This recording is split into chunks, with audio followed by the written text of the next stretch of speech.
en Conexión Radio. Por Éxitos 107.1 FM.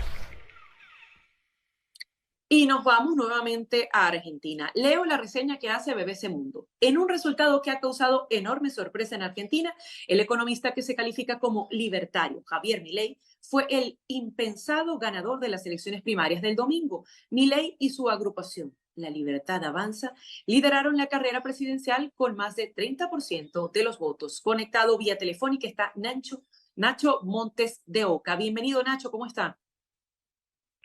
¿Qué tal? Buenos días, gracias por el contacto.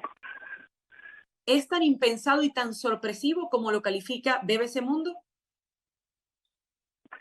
Sí, claramente se esperaba que tuviera un 15 o como mucho un 20% de los votos, pero en estas elecciones primarias no se eligió nada, hay que aclararle al público. Es una encuesta, se dirimen las internas de los partidos y además se hace una encuesta sobre el peso de cada partido. Se esperaba que obtuviera valores de al menos la mitad de lo que logró, pero bueno, ha logrado colocarse en un tercio del electorado y esto le da algunas posibilidades para competir en la carrera presidencial. Estamos conversando con Nacho Montes de Oca, quien es periodista argentino y da cuenta sobre lo que ocurre en este momento en el clima político de ese país, con un peso perdiendo su valor, con una inflación que supera el 110%. Ayer Milei en su discurso decía: no vine a guiar corderos, vine a despertar leones. Pero también es un hombre que se caracteriza por decir que quiere eliminar el Banco Central del país, que no cree el cambio climático. ¿Qué representa? Quizás el que Javier Milei esté en este momento en la cima de la popularidad. Bueno, se lo preguntaremos al Nacho Montes de Oca cuando estemos nuevamente en conexión con él. Pero sigo leyendo la reseña de BBC. Dice así: Milei, un acérrimo defensor del libre mercado, a quien muchos comparan con el expresidente de Estados Unidos, Donald Trump, y el exmandatario de Brasil, Jair Bolsonaro, conectó especialmente con los más jóvenes, con una promesa de poner fin al sistema político tradicional al que denomina despectivamente la casta. Nuevamente está Nacho Montes de Oca, pero ¿qué cree usted representa quizás esta elección de un hombre que incluso propone cerrar el Banco Central del país?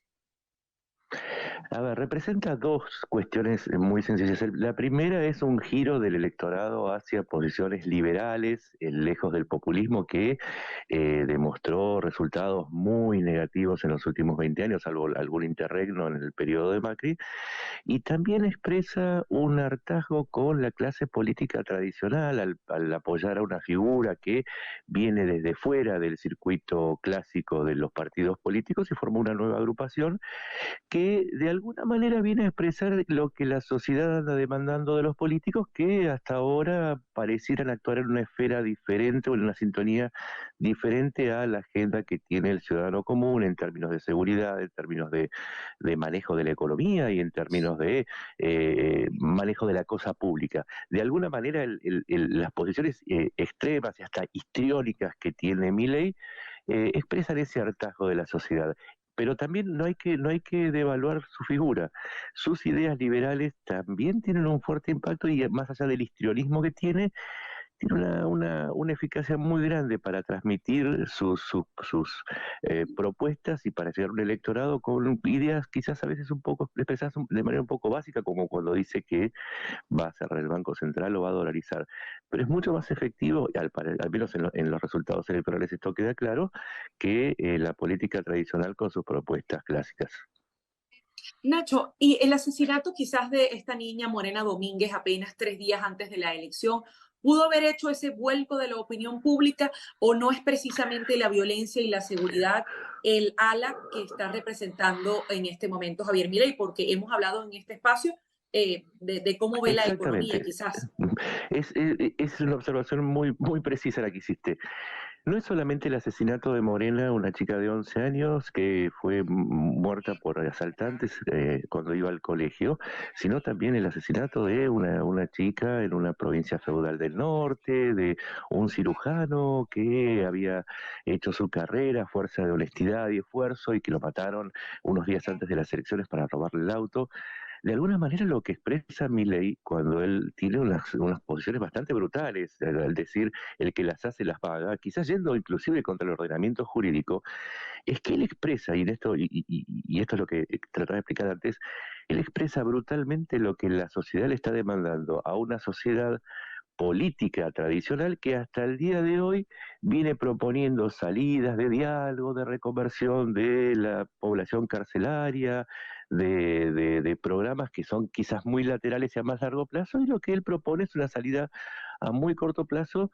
Y esas ideas, aunque quizás a veces impracticables, como esto de que cuando propone la aportación libre de armas, son más efectivas, y de esto tiene que tomar nota los políticos tradicionales, porque le está quitando electorado, porque aunque sean impracticables, la gente lo apoya. Y ese corrimiento es lo que explica el éxito de Milei. Quizás resulte brutal y básico, pero es efectivo, es más efectivo que la clase política tradicional. Bueno, y siempre va a ser efectivo en un contexto como el que tienen en este momento de elevada inflación, del peso perdiendo valor, pero ¿a qué atribuye quizás que haya quedado de tercero la fuerza gobernante representada por el ministro de Economía, Sergio Massa, quien además había recibido un apoyo de Cristina Fernández unas semanas atrás y ha estrechado esa alianza? Lo que sucede es que Sergio Massa es el emergente de 20 años de gestión del kirchnerismo, suspendidas entre 2015 y 2019 por la llegada de Mauricio Macri, y los resultados son tangibles.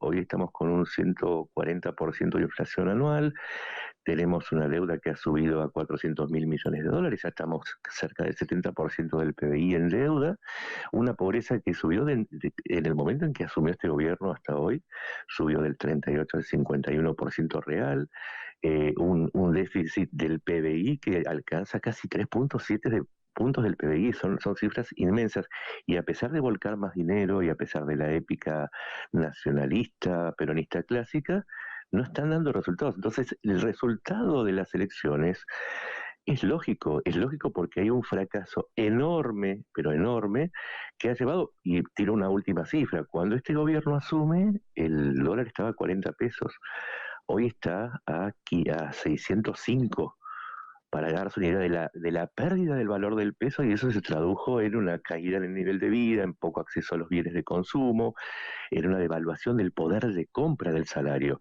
Entonces, la lógica del votante es práctica, es sencillo, un votante vota con el bolsillo, y eso marca el fracaso de este gobierno en las urnas, y que seguramente le va a ser casi imposible remontarle, con lo cual tiene que ahora aguantar 2 meses hasta las elecciones de octubre y ver qué hace, porque tengamos en cuenta que una vez que salgan del gobierno, la represalia judicial por una serie de desmanejos y de una corrupción rampante va a ser, está asegurada, y con lo cual tienen que lograr retener alguna cuota de poder en algunos distritos, y tienen que, bueno, tomar algunas medidas. O sea, las elecciones son un proceso dinámico como en cualquier país, y todavía resta mucho. Hay que ver cómo reacciona el gobierno y la oposición frente a todos estos factores que van a introducirse en los próximos meses.